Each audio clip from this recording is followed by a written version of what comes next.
لا، شركة ميم الحمد لله بنوعد ونوفي. الجايزة الشنطة ال 165 قطعة. الشنطة دي طبعا الناس كلها الحمد لله عارفة سعرها. قلنا ان احنا نعمل سحب على سبيكة ده ب 50 جايزة قيمة، من ضمنهم شنطة 165 قطعة.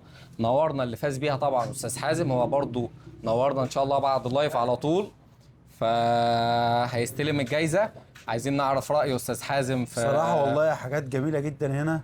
يعتبر شارع الجمهورية جالكم هنا بن سويف.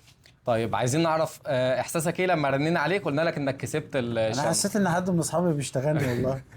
طيب هل حضرتك لما جيت تسجل اشترطنا عليك تشتري حاجة معينة لا ولا والله، من غير أي بالامانة حاجة؟ لا والله. طب إيه رأي حضرتك في المنتجات لا ما شاء الله عليهم، والمكان؟ ما شاء الله حاجة جميلة جدا والله، حلوة وهتبقى حاجة جميلة جدا في بن سويف يعني. وحضرتك يعني شغلك إيه أو شغال إيه؟ انا شغال في مجال النقاشة تمام. حضرتك يعني وبصلح مكن الاي ال اس اللي هو مكن الرش، والحمد لله ما حدش بيصلحه هنا في بن سويف الا العبد الله.